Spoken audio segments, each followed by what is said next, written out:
Alors bienvenue à tous dans cette nouvelle vidéo. Alors l'objectif de cette vidéo, c'est de vous présenter le fonctionnement du routing sous Symfony ainsi que la notion de contrôleur. Alors pour rappel, tout le code source de notre application va être stocké dans le dossier SRC. Alors on a un premier dossier qui s'appelle AppBundle qui avait été généré lors de la création du projet Symfony. Donc nous allons illustrer la première notion de routage via le contrôleur qui a été créé suite à l'installation de Symfony. Donc je vais afficher son contenu et on va observer un petit peu de quoi il s'agit. Alors on peut constater que déjà un contrôleur est toujours dans un namespace. C'est important de faire attention à cela. Il y a une convention à respecter qui va permettre l'autochargement des classes. Donc ici on se situe dans le dossier qui s'appelle AppBundle. On n'a pas besoin de préciser que c'est dans le répertoire SRC. Symfony sait que le code de notre application va être dans ce dossier-là. C'est pour ça qu'on est obligé d'utiliser ce répertoire. Ensuite, on lui indique qu'on sera dans le dossier contrôleur. Alors la seconde chose, c'est que un contrôleur Symfony suit toujours la même structure. Donc en fait, on peut copier ça, le coller dans une nouvelle classe lorsque l'on veut faire un nouveau contrôleur. Il suffira de changer le nom. L'autre caractéristique d'un contrôleur Symfony, c'est qu'on lui donne un nom et qu'on le suffixe toujours du mot contrôleur. Alors la première chose à faire, c'est de créer un template de contrôleur pour Symfony puisque c'est un composant qu'on va utiliser régulièrement. Alors l'intérêt, c'est de copier tout cela, ensuite de faire par exemple New et puis Edit File Template. Là on va sur Plus, là vous lui donnez un nom, par exemple moi je l'ai appelé PHP Symfony Controller, vous collez votre contenu, vous mettez OK et vous avez un template qui est créé. Ensuite, on peut observer que notre contrôleur étant la classe contrôleur. En fait, il étend la classe contrôleur du bundle qui constitue le framework de Symfony. Alors on va aller jeter un œil sur ce qu'il permet de faire. Et on voit que le contrôleur lui-même étend encore une classe qui s'appelle Container Aware, qui fournit d'autres éléments et notamment charge les services utilisés par les contrôleurs. Alors, on peut remarquer une méthode qui va nous être rapidement utile, c'est la méthode GenerateURL qui permet de générer des URL dans nos pages web. Alors, des méthodes qui permettent de faire des redirections, qui permettent de gérer des sessions, qui permettent de gérer ici les accès sécurisés, ici les accès refusés, etc. Donc, qu'on va utiliser beaucoup, c'est RenderView pour rendre une vue. Alors il y a déjà des services qui sont proposés grâce à la classe contrôleur. C'est pour ça qu'on dans notre default contrôleur, on va étendre la classe contrôleur, ce qui va nous éviter d'avoir à charger manuellement certains services, puisqu'ils vont être chargés par la classe contrôleur.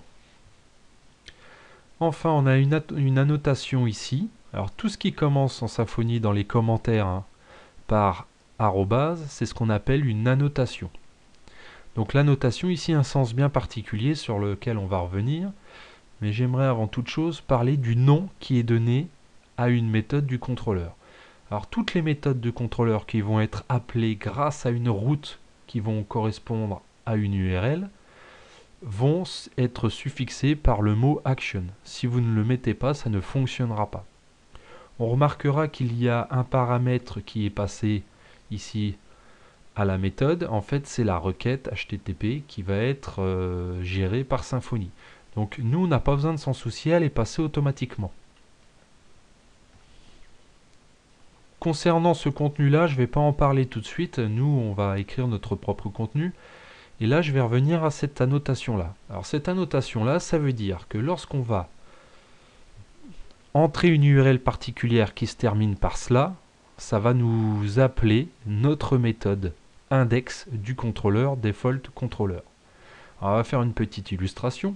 On sait que pour accéder à l'application, le seul dossier qui est exposé, c'est le dossier web. Donc ce qui veut dire que dans notre localhost, on va taper le nom de notre projet et on va rentrer le nom du dossier web. Ensuite, dans le dossier web, j'ai deux fichiers.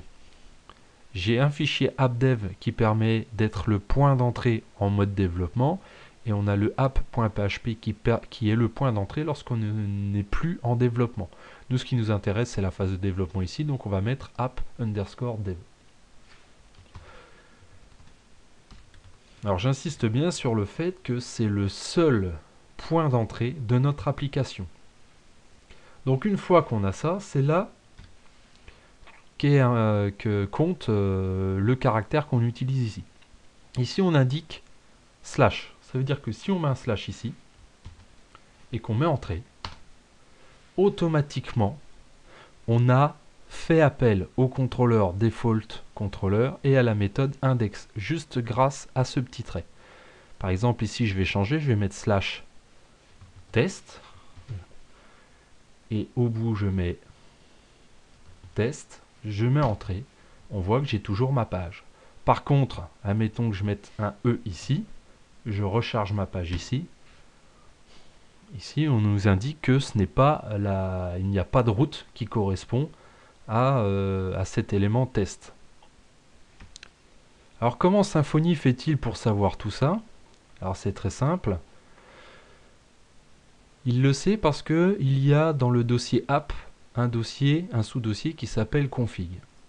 Et dans ce dossier config, il y a les deux fichiers qui permettent de configurer des routes. Alors, il y a le premier fichier qui s'appelle routing_dev. On voit qu'il y a plusieurs routes qui sont définies. Je ne vais pas rentrer dans le détail. Mais par exemple, il y a une route qui permet de charger le profiler, c'est-à-dire la barre qui est en bas ici. Donc si j'enlève cette route-là, je n'aurai plus accès à cette barre-là. Ensuite, il y a une route qui permet de gérer les erreurs de Twig. On verra ça un peu plus tard. Et puis ensuite, il y a le fichier routing.yml. Alors, on peut s'apercevoir ici que le fichier routing_dev.yml, donc c'est du YAML, va aller inclure le fichier routing.yml. Donc, on va retrouver toutes ces routes-là, plus les routes du fichier routing.yml. Et ici, il y a une notation un petit peu particulière qui indique que on va charger les routes sous forme d'annotation qui sont situées dans le dossier app bundle, donc c'est-à-dire ici, puis dans le dossier contrôleur. Donc lorsqu'on ne précise rien ici, ça veut dire qu'il va aller chercher toutes les routes de tous les contrôleurs qu'on aura placés dans notre dossier. Par exemple, si je voulais ne charger que les routes du fichier default contrôleur, j'écrirais contrôleur et default contrôleur.php. Là, j'indique que je ne veux que les annotations de routing dans le fichier default controller. Donc, si je mets ça, ça veut dire qu'il va aller chercher dans tous les dossiers, y compris les sous-dossiers, de contrôleurs. Alors ça, c'est une première façon de faire les routes. Il y en a une autre qui consiste à indiquer les routes directement dans le fichier de routing. On reviendra éventuellement sur une illustration dans une autre vidéo. Pour l'instant, on va utiliser les annotations. Donc on va revenir sur notre default contrôleur ici. Alors c'est très simple, pour désactiver une route, il suffit d'enlever la notation. Et là, si je remets test, on va voir qu'il ne connaît pas la route. Autre information qui permet de déboguer les routes, c'est la console avec la commande show route debug. Donc je lance la commande console, je fais S, et là je vois debug route, où je vais taper route directement. Voilà, je mets entrée, et on voit toutes les routes qui existent. On voit bien qu'ici, j'ai pas de route qui s'appelle test. Par contre, qui s'appelle home page. Ça, c'est le nom de la route. On verra à quoi ça sert de nommer une route. Donc je remets @route, donc ce qui rend ma route accessible via la notation de routing. Et là, on voit que j'ai une route qui s'appelle homepage et qu'elle correspond à cette URL là. Donc ça, c'est une commande très utile pour déboguer ces routes. Donc nous allons créer notre première route. Donc je vais désactiver celle-là puisque celle-là ne m'intéresse pas. Alors ce que je vais faire, c'est que notre application va être constituée de contrôleurs en front office et en back office. Donc une partie administration, une partie visible par des visiteurs. Alors la première chose que je vais faire, je vais par exemple découper mon projet en back office. et puis en front office.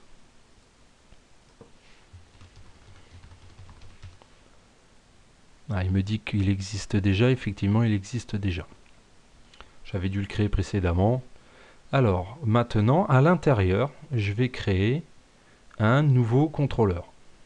Alors je vais peut-être plutôt créer un dossier. Alors je réfléchis à comment je vais organiser mon code. Alors en fait ce que je vais faire c'est que je vais plutôt placer mon back-office dans le contrôleur et mon front office dans le contrôleur. En fait on est libre, hein. Ce qui est important c'est de ne pas se tromper quand on précise le namespace. Donc à l'intérieur de mon back-office je vais créer par exemple un contrôleur. Donc j'utilise le template créé précédemment. Et je vais l'appeler aussi default controller, parce que ça va être le contrôleur par défaut de mon back-office. Donc maintenant j'ai mon contrôleur qui s'est affiché. Je vais lui indiquer une route, par exemple. Ici je vais dire qu'on devra taper admin pour charger ce contrôleur-là avec cette action-là. Et si on va faire un petit test, je vais retourner une réponse. Alors on va utiliser le composant HTTP Foundation, j'aurais voulu qu'il me le préfixe. Il est déjà là. Oui, je l'ai déjà intégré. Alors je vais faire comme vous devez sûrement pas avoir cette quatrième ligne. Donc je vais réécrire. Donc je vais prendre response. Je vais prendre cette... Ah, il ne me le complète pas. C'est étonnant, c'est parce que j'ai dû le mettre avant. Non, bon c'est pas grave. Donc on va lui marquer... on va marquer H1, page d'administration. Voilà. Alors si on fait ça, ça va pas fonctionner. On peut faire le test de toute façon. Donc, je vais mettre admin pour correspondre à la notation de routing ici. Voilà, je fais une entrée et je vois qu'il ne trouve pas la route. Alors déjà, il va falloir corriger ici le namespace qui n'est pas bon. Parce que là, il est écrit app bundle controller et nous on se situe dans le dossier back-office. Donc déjà, on va changer cette première chose. Et une fois qu'on a changé cela, alors normalement vous, je crois que vous n'avez pas cette ligne là. Quand on va retaper admin, on va avoir une erreur. Voilà, ici on m'indique que j'essaye de charger la classe response, mais en fait c'est pas possible de l'utiliser. Il indique même que j'ai probablement oublié une instruction use. En fait c'est très simple, c'est parce qu'on utilise cette classe là, response, et lui il essaye de la charger automatiquement. Mais comme on lui a pas dit où la trouver, du coup il peut pas la charger. Donc ce qu'il faut faire, c'est que on va utiliser l'instruction use, donc en fait on va faire response, et nous c'est la première qui nous intéresse, c'est celle-ci.